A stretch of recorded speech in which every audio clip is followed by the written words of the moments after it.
안녕하세요. 아나운서 한석준입니다. 의료인이 되면 가장 먼저 하게 되는 히포크라테스 선서. 이 선서를 처음 할 때의 마음가짐을 아직 기억하고 계신가요? 사람의 생명을 그 무엇보다 존중하고 의사로서의 양심과 책임감으로 최선을 다하겠다는 이 선서는 의료인에게 가장 중요한 덕목을 이야기하고 있습니다. 오늘 함께 만나보실 사례도 의사로서 잊지 말아야 할 초심과 관련된 이야기입니다.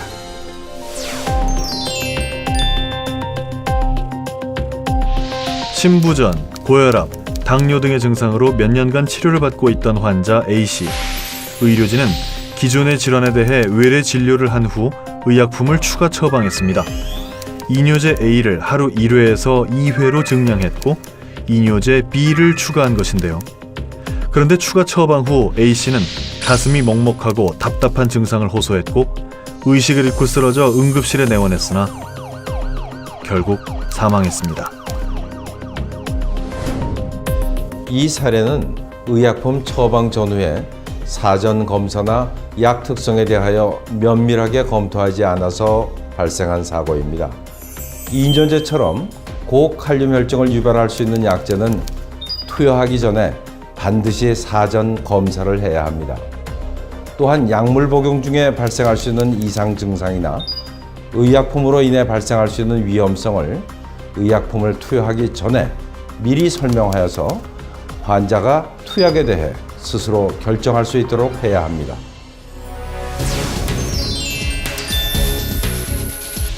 심한 심장 질환을 앓고 있던 환자 B씨는 만성 심부전, 심방세동 진단을 받아 입원 치료를 받고 있었는데요.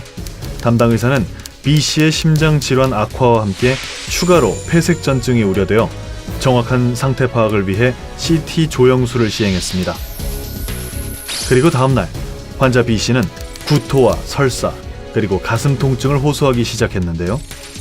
병원에서는 B씨의 상태가 조영제로 인한 증상인 것으로 판단하고 치료를 계속했으나 상태가 악화되어 결국 급성 신부전으로 사망했습니다.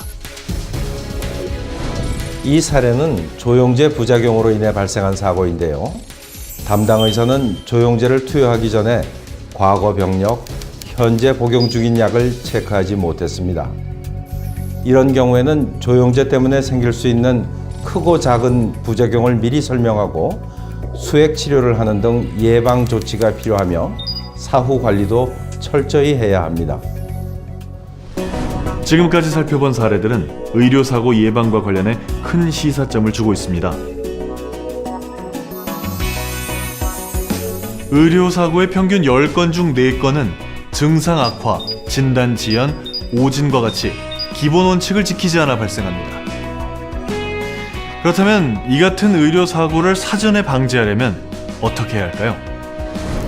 의료사고가 발생하면 의료기관 측에서는 민사상 불법행위 책임 혹은 채무불이행 책임을 부담할 수 있습니다. 의료행위로 인해 생명 신체 손해를 초래한 경우 의료 과실과 인과관계 여부에 따라 배상 책임 유무가 결정된다고 볼 수 있는데요. 환자는 진료계약에 대등한 당사자일 뿐만 아니라 최근에는 설명 의무가 더욱 강조되고 있기 때문에 의료인은 진료 전반의 과정에서 전문가로서 높은 주의무가 있고 책임이 따를 수 있다는 점에 유의해야 합니다.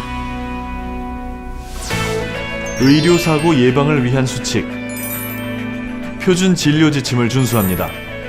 충분한 설명을 통해 환자가 올바른 판단을 할 수 있게 돕습니다. 환자를 향한 강한 책임감을 가지고 마지막까지 환자의 경과를 살핍니다. 모든 진료 기록을 세심하게 작성합니다.